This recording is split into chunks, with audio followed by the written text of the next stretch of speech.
Bonjour, bienvenue à cette web télé. Ici Claudie Pfeiffer, la fondatrice du Centre Emballons-nous à Montréal.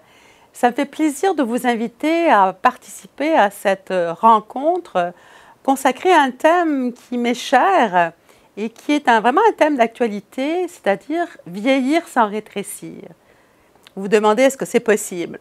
Et j'ai ici avec moi deux personnes que je connais depuis longtemps, qui sont des participants depuis longtemps aussi au Centre Emballons-nous, mais que j'ai invitées parce que je souhaitais leur poser des questions par rapport aux défis, puis aussi aux trucs qu'ils ont à travers leur expérience pour non seulement vieillir sans rétrécir, mais comment danser sa vie à tout âge.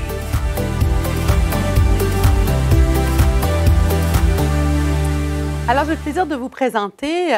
À ma droite, ici, j'ai Monique qui va nous parler et partager son expérience. Puis Gilbert, bonjour, ici, avec qui j'ai eu le plaisir de converser autour de cette thématique. Alors, je vais commencer par cette première question qui me paraît importante. C'est quoi les défis? Quels sont les défis que l'on rencontre lorsqu'on avance en âge? Et on s'entend bien qu'on commence à vieillir dès qu'on est né, hein, parce que dès qu'on est né, on commence à avancer en âge. Alors, ça continue jusqu'à un âge avancé, jusqu'à la fin de notre vie.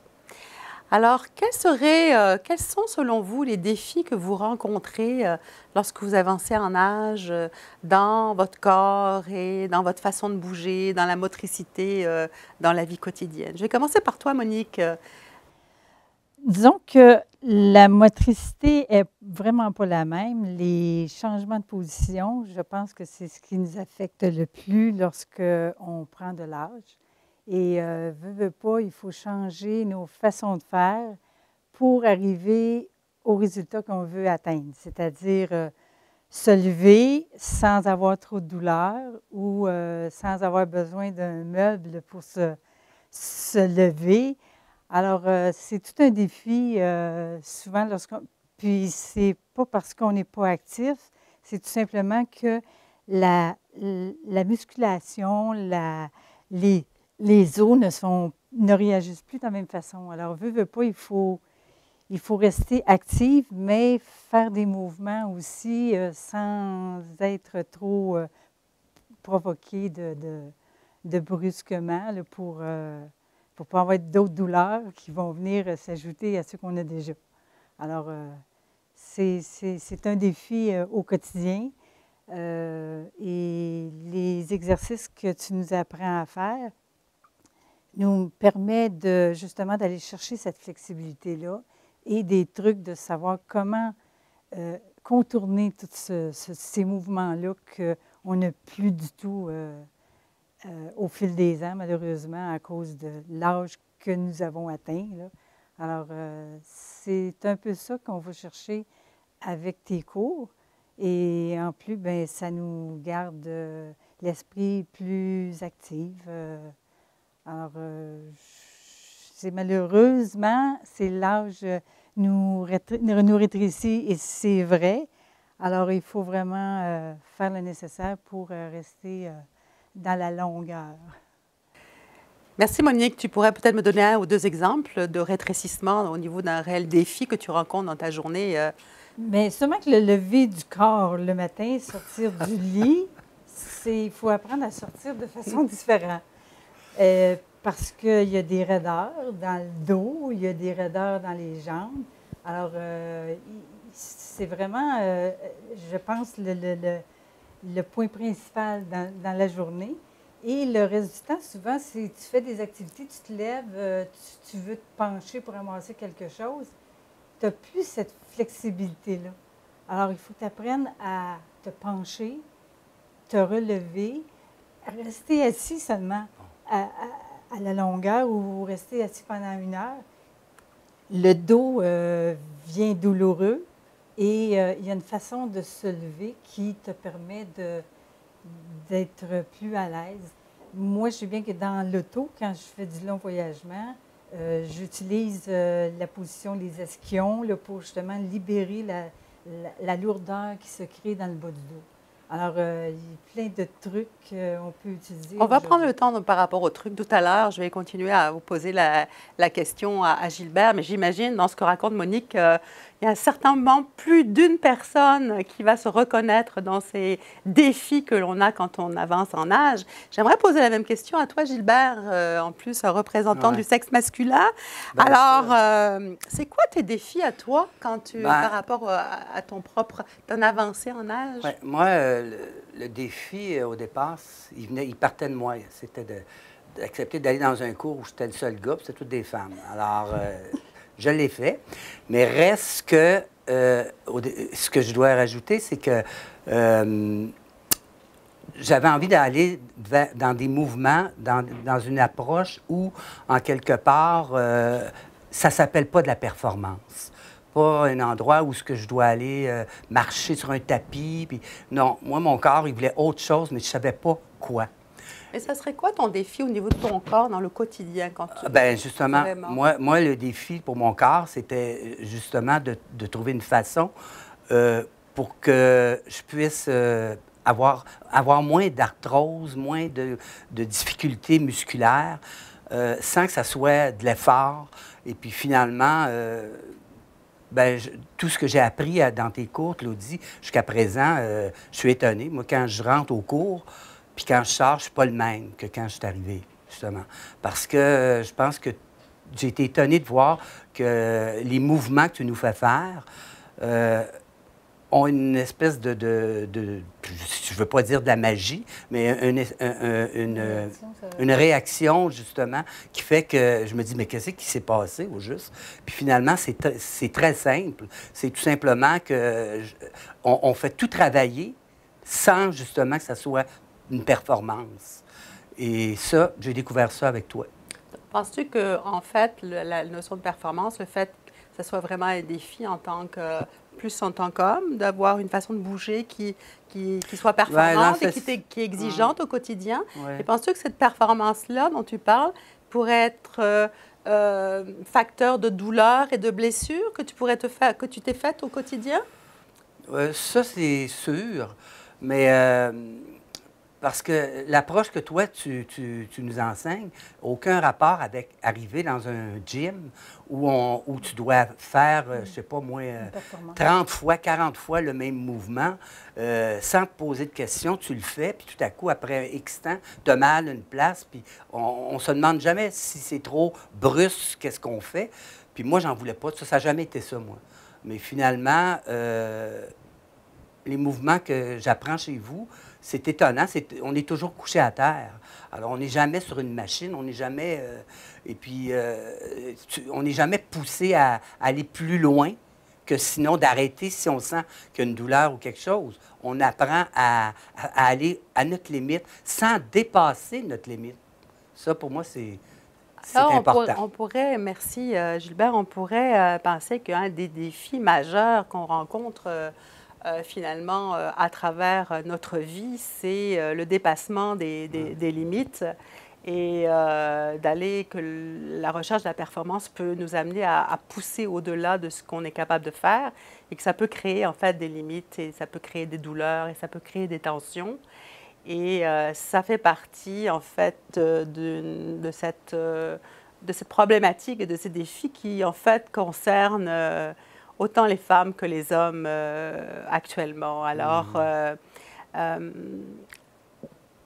moi, je suis curieuse de savoir, Monique et Gilbert, ça serait quoi, à travers votre expérience, pas uniquement à travers les cours, mais aussi à travers toute votre expérience, qui pourrait être utile et inspirante pour ceux qui vont regarder cette émission consacrée à vieillir sans rétrécir. C'est quoi votre expérience par rapport à danser votre vie? Comment vous y prenez? Comment vous vivez cette réalité que c'est encore possible de danser sa vie jusqu'à un âge avancé? Ça serait quoi ton expérience? Moi, l'expérience acquise avec les années en faisant ces choses-là, c'est de le faire à mon rythme et sans demander à mon corps de faire une performance qui va qui va faire qu'au bout de la ligne, je vais être épuisée. Lorsqu'on va à tes cours, tu le dis toujours, il faut y aller en micro, le cerveau enregistre, et c'est vrai que d'une fois à l'autre, c'est beaucoup plus facile. Des choses qu'on ne faisait pas au tout début ou qu'on était gauche, lorsqu'on suit quelques cours par après, on dirait que notre cerveau l'a enregistré, puis tout à coup, on est capable de le faire. Ça m'a toujours surpris, juste la mobilité ou d'être capable de se tenir sur une jambe sans trop basculer, sans perdre l'équilibre. Je veux dire, là, on le fait de plus en plus et le cerveau l'a enregistré. Ça, moi, ça me fascine là, de voir comment, effectivement, le cerveau a enregistré les efforts ou les changements que tu as opérés. Alors, ça fait partie je trouve, de l'avantage de ce genre de cours-là, c'est que tu ne brusques pas ton corps pour atteindre une performance, mais beaucoup plus le faire pour que ton corps apprenne à refaire les mouvements avec plus de naturel, je trouve. Alors, donc, la dimension de ne la pas dimension brusquer, de pas brusquer vraiment... d'apprendre doucement. Oui, oui. Est-ce que ça serait comme un message d'espoir, comme quoi c'est possible, Oui, toujours, oui, d'apprendre? Toujours d'apprendre. Déjà que moi, j'avais une faiblesse au niveau de la colonne pour avoir une vertèbre qui est perforée.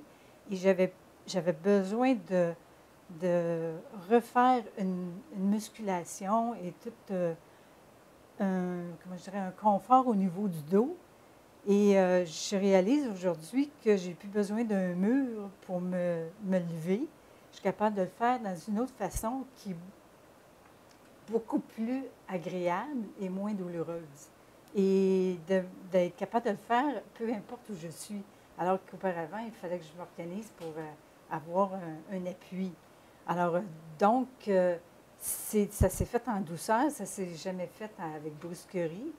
Mais sinon, je n'aurais pas été capable de faire autrement d'autres genres d'exercices. Mais oui, tu peux le faire au quotidien et je trouve que ça nous apporte des façons de changer parce que, je veux dire, vu qu'on a l'âge, on ne peut plus le nier, mais ça nous apporte quand même une façon de continuer à vivre avec dextérité et avec un peu de souplesse. Donc, dans ce témoignage-là, c'est de pouvoir aussi transférer finalement ce qui se fait dans une salle. Ça, c'est toujours aussi un défi. Parce que des fois, on fait beaucoup d'activités ou d'exercices dans une salle, mais l'idée, c'est de transférer ça dans la vie de tous les jours pour pouvoir en bénéficier et être plus mobile, comme tu partageais, Monique. Gilbert, je te pose la même question. Danser ta vie jusqu'à un âge avancé. Oui. Moi, je ne peux pas te dire, je peux pas te répondre en fonction de danser ma vie, mais je peux te dire que quand je sors de tes cours, parce que ça fait un bout de temps que je prends les cours, tout ce que je vis fait que je me sens mieux quand je sors de tes cours parce que je ne sais pas comment ça se passe, qu'est-ce qui se passe, mais c'est qu'on dirait que ça t'enracine, ces cours-là, de façon à ce que tout à coup, tu te dis, mais comment ça se fait? Je me sens de même, je me sens mieux, puis... et le fait que je me sens différent, puis je me sens bien quand je sors, si c'est ça, danser sa vie, moi, je danse bien. Oui, je peux vous dire que je suis content de connaître tes cours, puis pouvoir avoir ce résultat-là.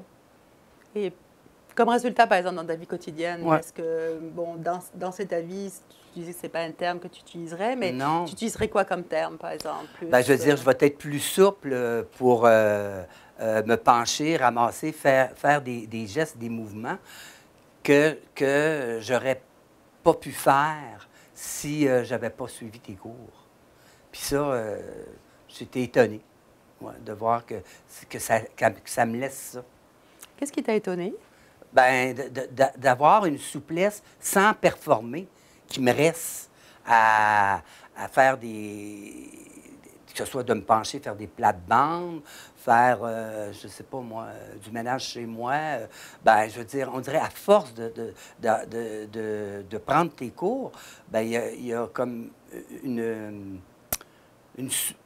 un bien-être, une souplesse qui s'est installée que je n'ai pas à me lever puis à avoir peur de faire aïe aïe. Tu sais, c'est ça. Donc, avec ce que tu évoques, c'est comme si tu retrouvais là une confiance. Ouais. Ce serait quoi le message que tu pourrais transmettre ou partager? Ce serait quoi votre message finalement? Parce qu'en fait, on est tous les trois ici, on a plus de 65 ans, on est dans cette tranche d'âge. A priori, selon les normes de la société, on serait supposé comme être des personnes âgées. Ouais. Et c'est ça qui m'anime aujourd'hui, de travailler beaucoup dans ce concept vieillir sans rétrécir, parce que je me rends compte qu'il y a énormément de choses à faire et beaucoup d'espoir aussi à éveiller, que c'est toujours possible de continuer à cheminer et d'être heureux dans le corps que l'on a, quelle que soit notre morphologie et quel que soit notre âge. Alors, ça me fait vraiment plaisir de vous entendre tous les deux. Ça serait quoi le message que vous pourriez transmettre, qui pourrait inspirer d'autres personnes à vivre de façon plus heureuse dans le corps, quel que soit leur âge? Oui. Ben moi, finalement, ça serait de dire que finalement, si rendu un certain âge, on n'est pas vieux, mais on n'est pas jeune non plus. Alors, si on veut continuer à être dans le mouvement, parce que souvent, l'arthrose, l'arthrite, il n'y a pas grand monde qui échappe à ça, bien, il faut trouver des portes, des endroits qui n'est pas de la performance, mais que le mouvement va continuer à exister, puis à t'aider à pas, justement, être ankylosé. Ben moi, le message, ça serait justement emballons-nous, pour moi, c'est un endroit pour, justement, continuer avec l'âge qu'on a, à être dans le mouvement. Voilà. Avec plaisir. C'est vrai que Et toi, Monique, qu'est-ce que tu peux dire à ça? le mouvement est important. Justement, comme Gilbert le disait, veux pas, on fait de l'arthrose et les membres sont ankylosés beaucoup plus rapidement. Alors, juste souvent, les mouvements, en plus, c'est qu'on peut les pratiquer assis, en train de regarder la télévision ou dans l'auto. C'est des petits mouvements de rien qui paraissent pas nécessairement, mais que tu peux mettre en application et qui, dans le fond, t'apportent un soulagement là, presque instantané. Ouais. C'est tandis que les gens qui vont dans un gym, bien, ça leur prend des appareils. Nous, dans le fond, on n'a pas besoin. Là. Et puis même si on avait besoin, moi, je sais bien qu'un ballon, tu conduis, tu mets le ballon en dessous de ta cuisse, déjà, ça vient de te soulager. Alors, c'est pas grand-chose, mais tu t'aperçois que ça t'apporte un bien-être et c'est rien de douloureux. Parce que, tu le dis bien, c'est du micro et il ne faut surtout pas que tu atteignes une douleur. Ton cerveau retient juste l'espace où tu vas. Tu t'arrêtes là, puis la fois d'après, on dirait que le cerveau, il te ramène où tu as arrêté, et c'est de cette façon-là que tu avances.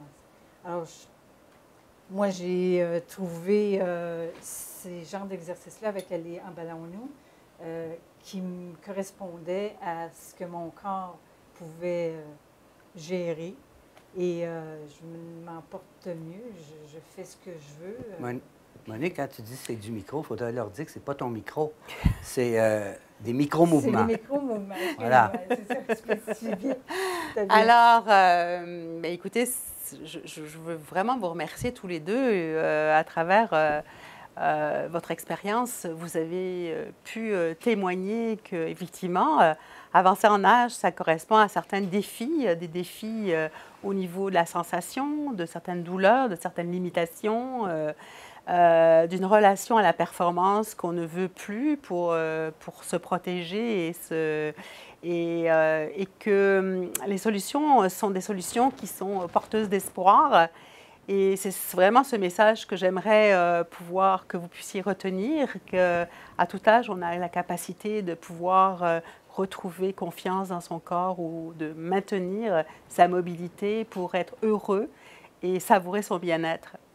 Alors, c'est sûr que, évidemment, vous pouvez en savoir plus avec une formation que je donne en ligne, que vous pouvez retrouver sur les réseaux Inspirantia et sur mon site internet claudiepfeiffer.com. Consultez les réseaux sociaux, la page claudiepfeiffer.com, puis aussi le groupe privé Vieillir sans rétrécir pour une petite formation Vieillir sans rétrécir avec 3 capsules simples à utiliser parce que c'est ça que je vise, la simplicité. Vous avez vu nos invités qui ont parlé avec grande simplicité de leur expérience. Et c'est ça que je vise, à ce que chacun trouve son naturel et continue à évoluer et à avancer dans la vie pour rayonner jusqu'à un âge avancé. Et vraiment, je reste encore très émue de voir comment chacun peut continuer à vivre heureux dans son corps. Je vous dis à très bientôt. C'était une émission sur Vieillir sans rétrécir, comment danser sa vie jusqu'à un âge avancé. Merci beaucoup, Monique. Plaisir. Merci beaucoup, Gilbert. Plaisir. À bientôt et à bientôt aussi sur nos ondes.